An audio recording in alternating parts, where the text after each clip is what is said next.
Bonjour, bonsoir. On va commencer un nouveau cours de gastrologie qui va s'intéresser au reflux gastro-œsophagien.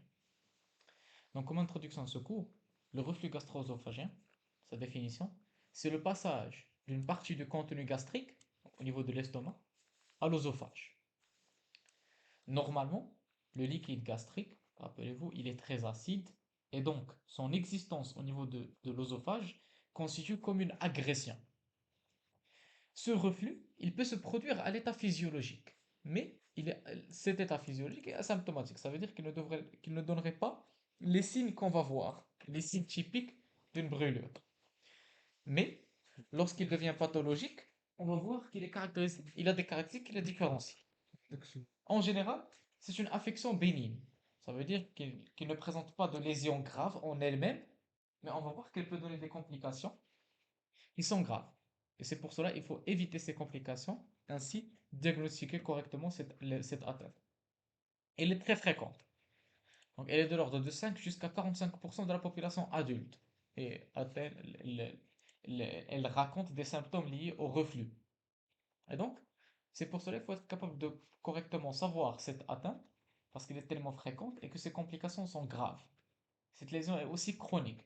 C'est pour cela qu'on va voir que l'une des complications, c'est la dégénérescence. Donc le diagnostic est surtout clinique. On va voir les caractéristiques de la symptomatologie. Et le moment où le diagnostic est fait, le traitement est très simple. Et dans ce cas, les examens paracliniques ne sont pas systématiques. On va voir qu'il y a des cas, bien des indications, quand est-ce qu'on va explorer le tube digestif. Donc qu'est-ce qui se passe? Normalement, entre l'estomac et l'œsophage, il y a des méthodes pour protéger contre le reflux gastro-œsophagien.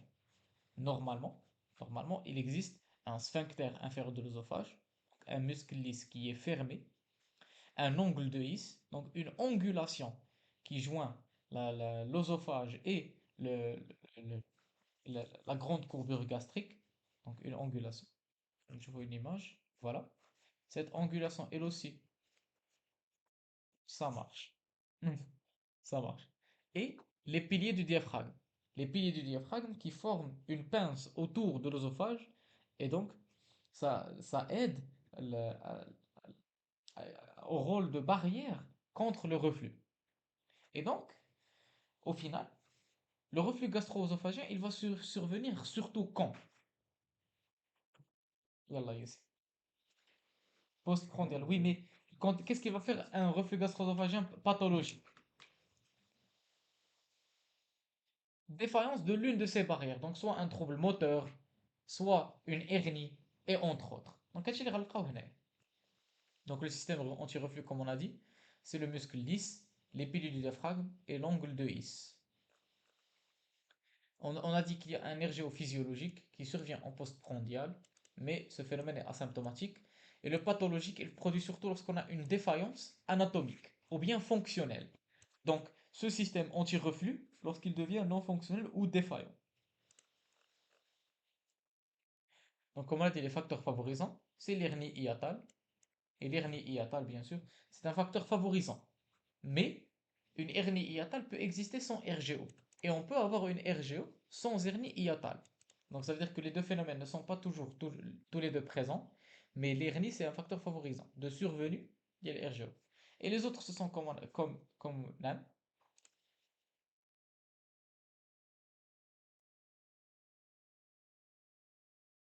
non, non.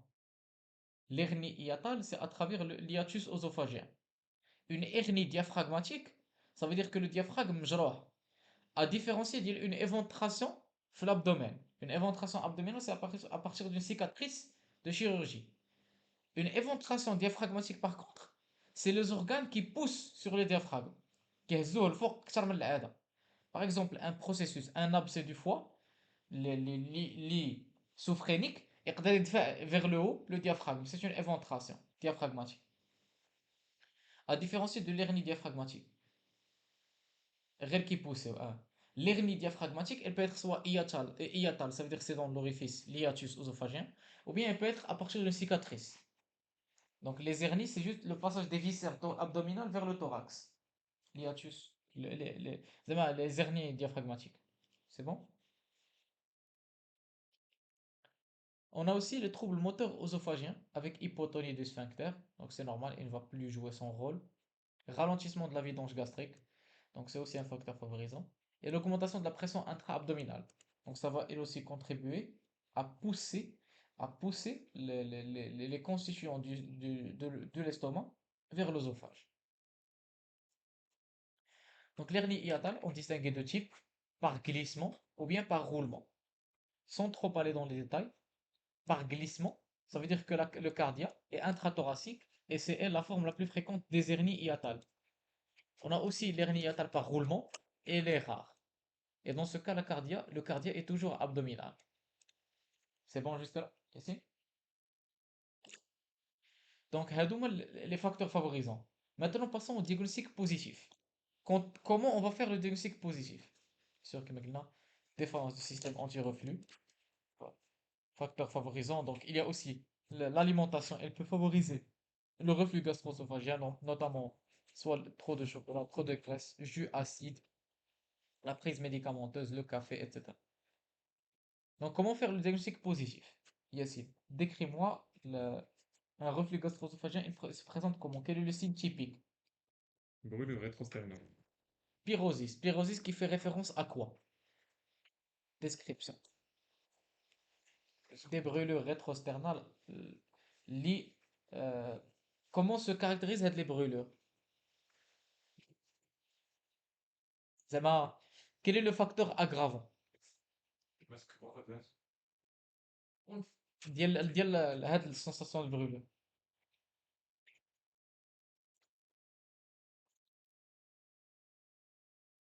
ها هي مكتوبة هنا elle est positionnelle.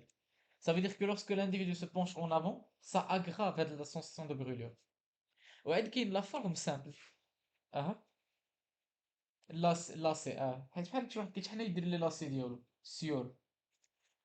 Oui, ça marche.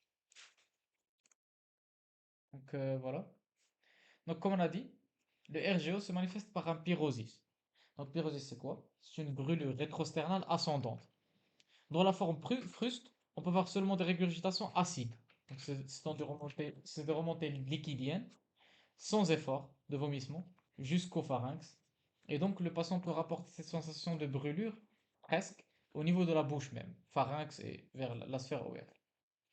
Il y a aussi le syndrome postural. Ça veut dire que cette symptomatologie est positionnelle. Elle est aggravée par le décubitus ou l'antéflexion. Donc le signe du lacet. Ça veut dire que c'est comme une personne qui se penche en avant pour faire ses lacets. Et surtout, les symptômes surviennent surtout en postprandial. Voilà. Donc, c'est le signe typique. Mais parfois, on peut voir seulement des signes atypiques. Et devant les signes atypiques, on va voir que la thérapeutique et la prise en charge, elle va changer. Et la stratégie diagnostique et thérapeutique va changer. Donc, les signes atypiques, ce sont des signes, voilà, les examens complémentaires vont changer. Les signes atypiques sont surtout, ils sont non spécifiques. Ça veut dire qu'on peut le trouver presque partout. Donc, des douleurs épigastriques, une nausée et des éructations. Donc, ils sont moins spécifiques, ils n'ont pas de valeur spécifique. Et c'est pour cela, face à ces signes seulement, qu'on va voir la thérapeutique va changer. Alors que si on trouve le tableau typique et un terrain simple, donc ça, c'est autre chose. On peut aussi avoir des manifestations extra-digestives. Donc, imagine avec moi, quelqu'un qui fait des reflux gastro-œsophagiens de manière chronique, qu'est-ce qui va se passer au niveau du poumon?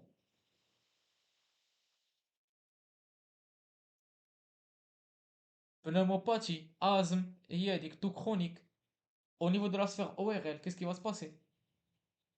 Le larynx, ou laryngite, l'infection ORL, avec une otalgie au niveau de l'oreille, etc.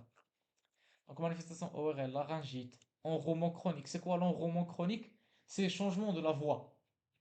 Ça veut dire que quelqu'un, lors de l'irritation des cordes vocales, il peut avoir un changement de la voix, et donc de manière chronique. Otalgie. On peut avoir des manifestations pulmonaires de type toux, l'asthme et les pneumopathies, etc. On peut voir aussi des manifestations cardiaques, des douleurs thoraciques pseudo-angineuses qui ressemblent à l'angor. Mais ce n'est pas vraiment l'angor. Donc, on demande les signes digestifs et extradigestifs. Manifestation ORL, laryngite, atteinte de les dents. Par contre, les signes d'alarme, ce sont les signes qui vont changer carrément notre prise en charge. Donc, les signes d'alarme, on note une dysphagie. Ça veut dire qu'il y a un processus sténosant qui se développe. Un autre signe d'alarme, c'est l'altération d'état général qui peut nous orienter vers la dénutrition du patient, ou bien un processus cancéreux, néoplasique, l'amaigrissement. On peut avoir une hémorragie digestive et les signes d'anémie, que nous les signes d'alarme qu'on peut chercher et qui peuvent nous orienter que le reflux gastro-œsophagien c'est probablement compliqué de quelque chose. Donc voilà. Il n'y a pas vraiment d'intensité des symptômes et l'importance des lésions. C'est pour cela, pour voir réellement s'il y a un problème, immédiatement face à un signe d'alarme, on aura besoin de faire l'endoscopie œsogastro-duodénale avec possiblement des biopsies pour étudier l'état de la muqueuse.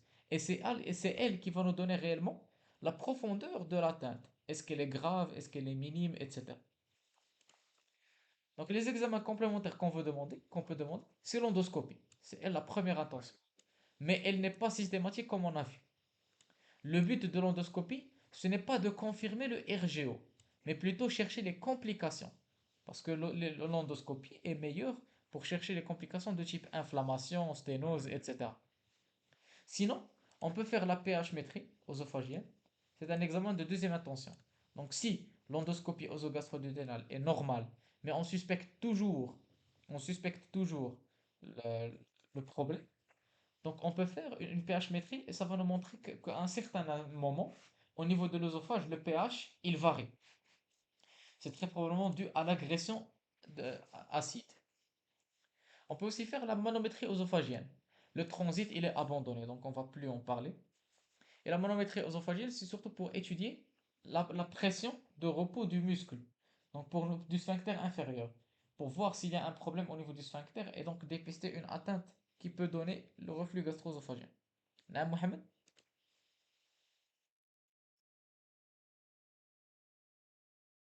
Ah. Mais vraiment abandonné comme la fibroscopie que bien sténose تحية. Je me rappelle le transit œsogastro-duodénal que surtout pour chercher les fistules dans d'autres lésions. Elle dit vraiment ce sont les dernières indications les bras. Chercher les fistules. Ouais. Ah,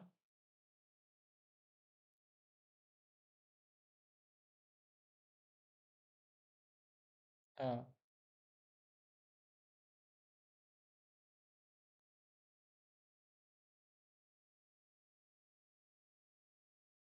ah. Donc voilà. Donc l'endoscopie œsogastro-duodénale. Donc on nous l'a fait à but pour confirmer le diagnostic. Normalement, l'endoscopie est réservée aux formes compliquées, mais elle est capable de faire le diagnostic positif. Quand même. Mais si on veut la prescrire, elle peut la faire. Donc on peut voir les lésions au niveau de l'œsophage, devant des signes surtout atypiques ou extradigestifs, comme on a dit. On ne va pas faire l'endoscopie face à un reflux gastro-œsophagien qui présente une symptomatologie typique. Voilà. Et elle va mettre en évidence, comme on a dit, soit l'œsophagite ou bien les complications du RGO. Alors, Donc, la fibroscopie œsogastro-duodénale, elle cherche surtout les complications de cette dernière. Donc, les indications sont surtout l'âge élevé, les signes d'alarme, les signes atypiques, les signes extradigestifs, ou bien un traitement chez un patient ayant des signes typiques qui a échoué. Donc, l'échec thérapeutique. Ce sont les indications de l'endoscopie. C'est pour cela, comme on a dit, les signes typiques de la RGO, ce n'est pas une indication et donc le diagnostic est surtout clinique. Une chose à noter, c'est qu'une endoscopie normale n'élimine pas le diagnostic de reflux gastro-œsophagien. Comme on a dit, dans ce cas, si on suspecte toujours le reflux, on va prescrire autre chose. Donc voilà des atteintes qu'on peut voir. Donc, donc on a des lésions au niveau de l'œsophage avec des pertes de substance. Donc la muqueuse qui devient anormalement colorée, perte de substance. Et on peut classifier l'œsophagite, qui est une classification. Qui est une classification sévère et non sévère. Bon, pH métrie deuxième intention, réalisée en ambulatoire pour mesurer le pH l'œsophage en 24 heures. Et on peut voir qu'il y a une baisse du pH à un instant du jour, nous orientant vers une agression acide. Regardez ici. Voilà. Donc la stratégie diagnostique, au final, comme on a dit, on ne va pas prescrire l'endoscopie pour n'importe qui. Dans le cadre des symptômes typiques et un âge jeune et pas de signe d'alarme, traitement d'emblée. Pas d'examen complémentaire, le diagnostic est retenu sur la clinique. Mais dans d'autres cas, soit les symptômes typiques avec un âge âgé, élevé, ou bien existence de signes d'alarme, ou bien les symptômes atypiques, ou bien les signes extradigestifs, on demande l'endoscopie œsogastro-duodénale dans ce cas. Et si l'endoscopie est négative alors qu'on suspecte toujours le reflux, dans ce cas, on va passer à la pH-métrie. Donc, il y a la stratégie diagnostique. Donc, l'évolution et complications. Comme on a dit, la RGO, c'est une atteinte chronique. Donc, elle peut évoluer. Et les complications, ce sont les atteintes graves. La RGO en elle-même, elle est bénigne. Mais l'agression continue de l'œsophage, elle peut induire des complications qui sont plus sévères. Donc, après 10 ans d'évolution, 2 tiers des patients vont rapporter que les symptômes deviennent persistants et qui ont besoin d'un traitement continu.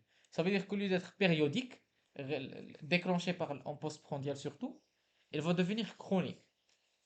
Donc les patients avec œsophagite sévère ont plus de rechutes et de complications.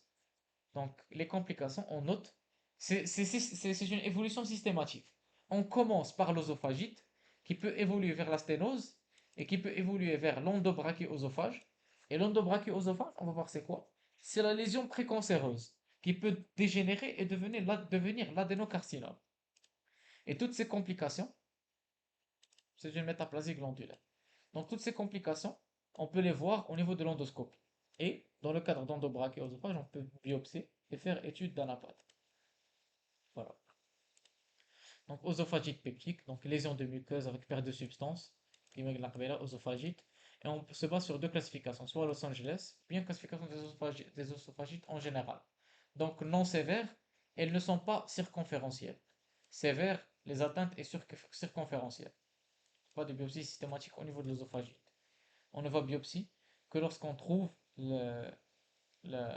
l'atteinte, l'endobrachiosophage, donc la métaplasie. Donc la classification de Los Angeles des œsophagites, donc on va voir A, c'est moins de 5 mm, B, c'est plus de 5 mm, C, il y a une confluence, mais qui n'est pas complètement circonférentielle, et D, elle est circonférentielle carrément, regardez ici.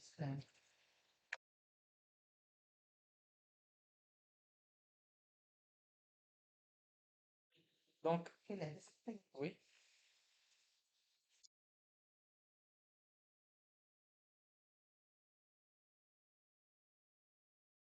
oui, c'est ça. Ou D que tu comptes complètement plus de 75% circonférence. Voilà. Donc, la sténose peptique, cette œsophagite, si elle progresse de manière continue, elle va comprimer et obstruer la lumière œsophagienne. Et donc, on peut trouver la sténose peptique. Et la sténose, c'est quoi? C'est une diminution du calibre du bas œsophage, surtout, secondaire au reflux acide. Ce n'est pas une sténose de l'œsophage haute située, parce que haute située a d'autres étiologies. Mais surtout, au niveau inférieur, donc là, on va commencer à suspecter le reflux acide. Et donc, on va parler de sténose peptique. À différencier d'une la sténose caustique. Sténose caustique survient surtout dû à l'ingestion de produits caustiques et donc c'est une agression chimique ou le long de l'œsophage, par exemple. Donc la clinique, qu'est-ce qui va présenter le patient? L'un des signes d'alarme, il y a la dysphagie.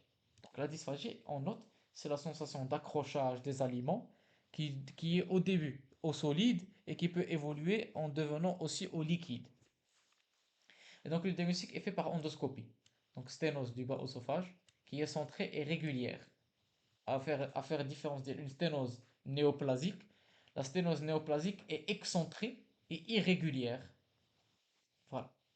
Donc dans le cadre de sténose, elle aussi, on va faire des biopsies pour éliminer quand même un cancer. Parce qu'il peut commencer à se développer au niveau de stade de sténose. Voilà. Voici des images de sténose peptique, oesophagite, au début inflammée, et qui va obstruer la lumière, et donc évoluer. Cette sténose, si on continue quand même une agression, on aura une métaplasie de l'œsophage, du bas œsophage. Donc, appelé l'endobrachiosophage. Donc, l'endobrachiosophage, c'est quoi? Ou bien œsophage de Barrett. C'est une transformation. Zida Yassine, قول لي.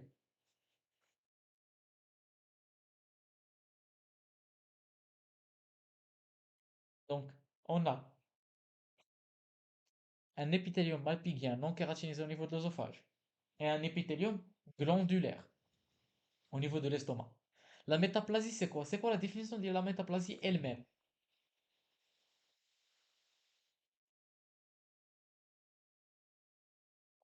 Donc, la transformation d'un épithélium normal en un autre épithélium normal, mais qui n'est pas dans sa place. C'est la métaplasie. Et donc, on aura une métaplasie glandulaire. Donc, on aura le tissu de l'estomac, tissu gastrique, au niveau de l'œsophage. Donc, par un épithélium spécialisé glandulaire. Donc, sur l'endoscopie, on peut l'avoir, mais il est surtout confirmé par la biopsie, l'anapathe, qui va étudier le tissu et va confirmer qu'il s'agit de tissu gastrique. Et le problème de cette endobrachiosophage, c'est comme une lésion précancéreuse. Donc, elle peut évoluer vers la dégénérescence et ainsi induire le cancer. Donc, risque d'adénocarcinome de l'œsophage, séquence. Donc, comme on a dit, on commence par la métaplasie et qui va évoluer vers la dysplasie de bas grade, vers une dysplasie de haut grade, vers carrément le carcinome in situ. Et si le carcinome in situ est infiltrant, on va parler d'un adénocarcinome invasif. Donc, tout aspect endoscopique compatible avec une endobrachiosophage doit être biopsié, à type de biopsie étagée, pour chercher la dégénérescence. C'est bon?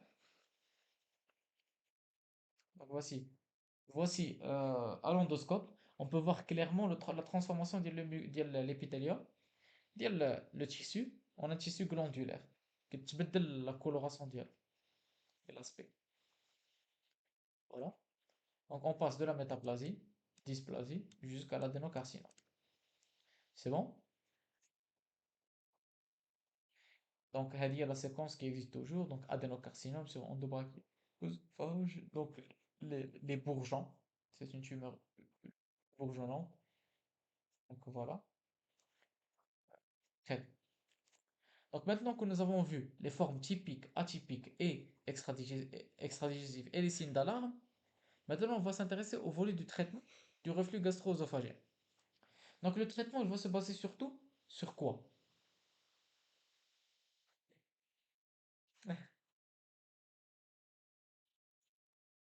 L'hygiène diététique et posturale. Et posturale. Il ne doit pas se pencher en avant beaucoup. Soit les antiacides ou bien alginates, c'est la première famille. La deuxième famille, il y a les IPP. Donc de choix médicamenteux. J'aime les deux choix. On va voir la différence entre les deux. Quoi d'autre?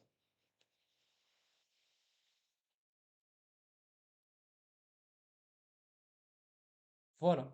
Donc c'est comme si on resituait le sphincter inférieur œsophagien. Donc quand on a des valves, on va voir qu'il y a deux types de chirurgie. Et les traitements des complications. S'il y a une sténose, on va dilater. S'il y a un cancer, exéré chirurgical, etc. Voilà. Donc les objectifs du traitement, c'est de soulager le patient et de restaurer la qualité de vie. Et donc, lorsqu'on soulage le patient et restaure la qualité de vie, et se débarrasser de l'agression au niveau de l'œsophage, on aura une cicatrisation des lésions. C'est pour cela, dans les formes graves, soit œsophagite ou les lichens, le contrôle est endoscopique. Donc, on va chercher à l'endoscope s'il y a une cicatrisation des lésions ou bien retour du tissu à la normale.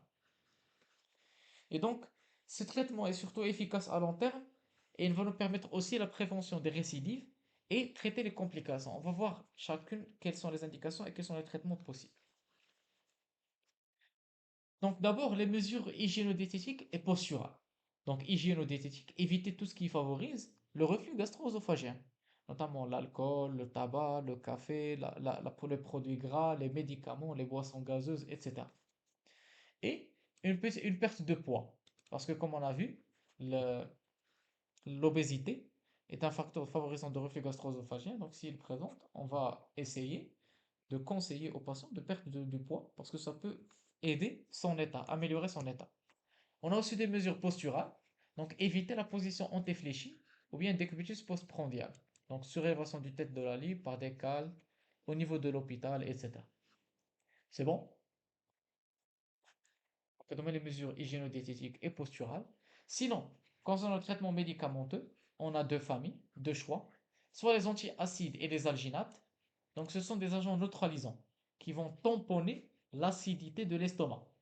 Et donc ces antiacides et alginates, ils ne montrent pas vraiment d'efficacité sur la cicatrisation œsophagienne, mais ils ont plutôt une visée pour soulager. Donc les alginates et les antiacides sont très utiles pour soulager seulement le patient. Mais pour aider l'œsophage à cicatriser, ils ne prouvent pas vraiment leur efficacité. Donc sur les symptômes, mais voilà, ils soulagent le patient. Pris à distance d'autres médicaments, bien sûr, utilisés à la demande au moment des symptômes pour soulager. Et bien sûr, puisque ce sont des molécules qui vont tamponner l'acidité de l'estomac, il faut faire attention à ne pas les prendre avec les autres médicaments parce que ça peut modifier les propriétés pharmacocinétiques. Voilà. Euh, Sinon, le deuxième choix, ce sont les inhibiteurs de la pompe à protons. Donc les inhibiteurs de la pompe à protons, donc, comme rappel, nous avons une pompe K+, NH+, au niveau des pôles apicales des cellules pariétales, et donc qui sécrète de l'acide, l'acidité. Le H+, il est éliminé. Et donc les inhibiteurs de la pompe à protons, ils vont bloquer l'activité de la pompe et donc diminuer de la sécrétion acide de l'estomac. Et les inhibiteurs, les IPP, ils ont prouvé une utilité en ce qui concerne le soulagement et le traitement de la lésion. Donc efficacité supérieure à toutes les autres classes thérapeutiques et permet aussi la cicatrisation des lésions d'œsophagite. Donc les IPP, il existe en deux dosages, soit demi-dose ou bien pleine dose. Donc on distingue plusieurs familles, l'oméprazole, le pantoprazole, l'oméprazole et le rabéprazole à dose soit 10 mg, demi-dose ou bien 20 mg. Nous avons l'ésoméprazole et le pantoprazole à demi-dose de 20 mg et 40 mg, l'anzoprazole 15 à 30 mg. Donc, à donner les dosages qui existent au niveau du Maroc qu'on peut utiliser, qui prouvent leur efficacité. Il y a aussi sinon le traitement chirurgical. Le traitement chirurgical, c'est de restituer une barrière anti-reflux. Donc, on va faire comme une valve, soit une intervention de Nissen ou bien de Toupet. Donc, Nissen, c'est une valve circulaire à 360 degrés. Toupet, c'est une hémivalve postérieure à 180. Donc tous les deux, ils peuvent diminuer la récidive des symptômes et voilà, traiter le reflux gastro-œsophagien. Donc l'indication de la chirurgie, elle est réservée surtout à des symptômes récidivants ou bien à un échec thérapeutique, malgré un traitement médical bien conduit. Donc là, on va passer à la chirurgie, qui peut être plus utile dans ce cas. Donc, le traitement chirurgical, donc valve de Nissen, intervention de Nissen et Toupet. Donc, au final, la stratégie thérapeutique, elle dépend surtout du terrain. Le terrain de survenue qui est le reflux gastro-œsophagien. Un individu jeune qui présente un seul épisode de reflux gastro-œsophagien sans signe atypique, ce n'est pas le même qu'un individu âgé qui présente les signes d'alarme. Donc le traitement, il va varier. Donc la première situation, c'est le sujet simple, jeune. Donc le premier sujet, l'endoscopie n'est pas nécessaire. Comme on a dit, le diagnostic est surtout clinique. Et dans ce cas, on va donner les IPP à demi-dose. Donc ça réussit, ça y est, le traitement, on arrête. Si par contre il y a un échec, donc endoscopie pour étudier la muqueuse et l'œsophage et passer à l'IPP à pleine dose pendant 8 semaines. Donc à nouveau le reflux gastro-œsophagien typique chez un sujet jeune. Par contre, si nous avons un reflux gastro-œsophagien typique avec un sujet âgé ou bien avec des signes d'alarme, donc dysphagie, hémorragie, anémie, quoi d'autre? Altération de l'état général et l'amaigrissement, donc très probablement il y a une lésion qui se développe au niveau de l'œsophage. Donc dans ce cas, l'endoscopie initiale est nécessaire et en fonction des résultats de l'endoscopie, s'il n'y a pas d'œsophagite au niveau de l'endoscope, ça veut dire que c'est ou bien une œsophagite non sévère, donc l'IPP, pleine dose pendant 4 semaines. Donc c'est comme le sujet jeune, mais là, pleine dose. Et pas d'endoscopie de contrôle. Si c'est réussi, très bien. Si ça échoue, on augmente la dose. Si par contre il présentait dès le début une œsophagite sévère ou bien des complications, donc sténose, ou bien endobrachiosophage, ou bien dysplasie, donc IPP pleine dose, 8 semaines. Contrôle ENA, le contrôle il est obligatoire. Ce n'est pas comme l'état avant, l'œsophagite non sévère ou bien pas d'œsophagite. Bien sûr, s'il présente l'adénocarcinome, la chirurgie est indiquée d'emblée. Il faut traiter chirurgicalement l'exérèse. Par contre, la métaplasie, pas encore. Troisième situation, ce sont les manifestations atypiques. Et donc, on va faire l'endoscopie. Si l'endoscopie, elle montre l'œsophagite, donc IPP à double dose, 8 semaines. Mais s'il n'y a pas d'œsophagite, donc on va passer à la pH-métrie, comme on a déjà vu. C'est bon? Le traitement, donc voilà, à long terme, donc prise en charge initiale, si ça réussit, très bien, arrêt de traitement, sauf s'il a une œsophagite sévère. Donc récidive espacée des symptômes, donc tu as un traitement intermittent. Si par contre l'œsophagite sévère présente des rechutes fréquentes, donc IPP au long cours ou bien chirurgie d'emblée. Donc maintenant, la chirurgie est réservée pour les formes où le traitement est inefficace ou bien s'il y a des récidives. Si, au niveau de la prise en charge initiale, il y a un échec, donc on va faire l'endoscopie, et il faut adapter le traitement, soit doubler l'inhibiteur de pompe à protons, et si malgré l'optimisation du traitement, il y a un échec, donc il faut reconsidérer le diagnostic. C'est que c'est très probablement autre chose. Ou bien c'est un cancer. Le cancer, par exemple, il est résistant aux IPP. Donc si nous avons les complications, par exemple sténose peptique, on va donner un traitement associé.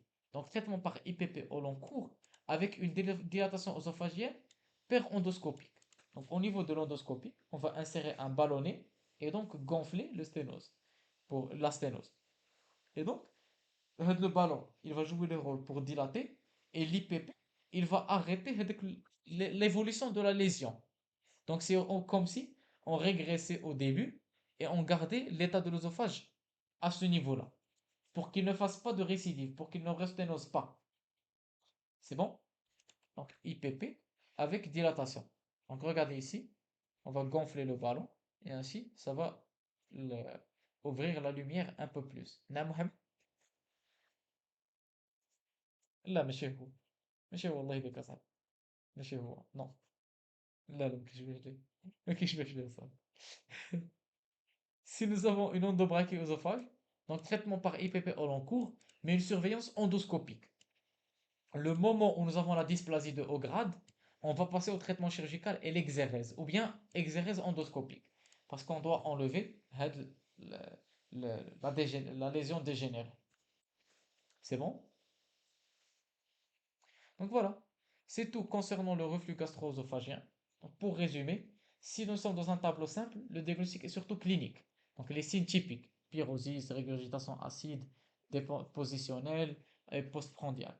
Par contre, si nous sommes dans les tableaux atypiques, soit les signes atypiques ou bien extradigestifs ou bien les signes d'alarme, dans ce cas, on aura besoin des examens complémentaires et ça dépend. Est-ce que c'est l'endoscopie ou bien la pH-métrie? Et en fonction des résultats obtenus, on va adapter la posologie des médicaments à prescrire. Donc nous avons vu la famille des alginates et antiacides qui montrent leur efficacité juste pour soulager le patient. Et ensuite nous avons vu les IPP qui servent pour soulager le patient et de traiter la lésion. Donc voilà. Si par contre l'individu commence à présenter les complications, dans ce cas, le traitement peut varier et peut aller jusqu'à la chirurgie. C'est bon? Donc voilà. Bon courage.